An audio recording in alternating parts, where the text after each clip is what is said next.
boss, tuloy-tuloy pa rin po tayo in celebration of Women's Month. Nagsagawa po ng isang learning session sa Malacanang patungkol po yan sa fair gender media. Kaya naman, alamin natin yung special feature. Sa pagsalubong ng Women's Month ngayong buwan ng Marso na may temang Wana, ang tatag mo ay tatag natin sa pagbangon at pagsulong. Isa sa mga aktibidades ng Philippine Commission on Women ang learning session on gender fair media. Ito ay bilang pagsunod sa nais ni Presidenteng Noynoy Aquino na magkaroon ng inclusive growth. According to the President, let's have inclusive growth. And inclusive growth, that does not only mean social classes like the rich, the poor, middle class should go hand in hand towards growth. But inclusive growth, to me, also is both men and women are given the chance also to move forward, and yung development and growth na gusto natin na makamit both ng men and women. Layon ng learning session na makamit ang pantay na pagtingin sa mga karapatan ng mga babae at lalaki sa likod at harap ng kamera at kilalanin ang mga kakayanan at kontribusyon ng mga kababaihan sa pag-unlad ng ating bansa.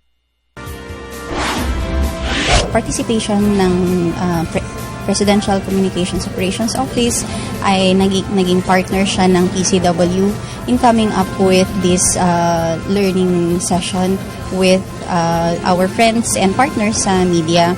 And through this, we wanted to convey also to our fellow communicators in the mass media na sana they also try to uphold din yung rights ng mga kababaihan natin. Tampok nito bilang tagapagsalita sina PCW Chairperson Remy I. Requin, MTRCB Board Member Marat Lanos at PCOO Assistant Secretary Catherine John Dalen. Sa paksa ni Chairperson Remy I. Requin, ukol sa basic God orientation, tinutukan niya ang kahulugan at pagkakaiba ng sex at gender at ang implikasyon nito sa pag-unlad ng Pilipinas.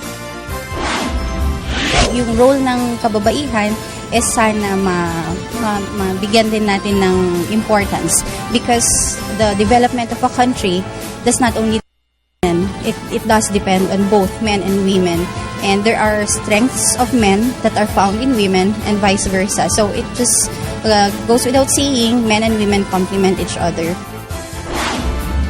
Tinalakay naman ni MTRCB Board Member Marat Lanos ang overview of women in media, kung saan nagbigay siya ng mga halimbawa ng mga pelikula at TV shows na nagpapakita sa kahalagahan ng mga kababaihan. I think everybody has a copy of this towards a gender fair media material. So, Tampok din ang booklet ng Gender Equality Guide ni PCOO Assistant Secretary CJ Dalen na nagbibigay pansin sa kung paano ipinapakita ng media ang mga kababaihan. As compared to other countries, the Philippines has gone more advanced because there are other countries na women cannot even vote.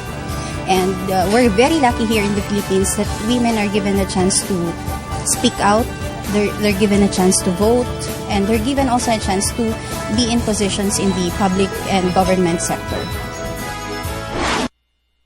Bago ito matapos, nagkaroon ng isang open forum para makapagtanong at magkwento ng kanilang karanasan tugon sa gender issues. At sa pagtatapos, inanyayahan ng mga media practitioners na sumulat sa kanilang commitment board kung paano nila magagamit sa kanilang propesyon at pamumuhay ang mga natutunan sa learning session na dinaluhan. Naway mag-iwan ito ng leksyon sa ating mga kababaihan na Wana, ang tatag mo ay tatag natin sa pagbangon at pagsulong.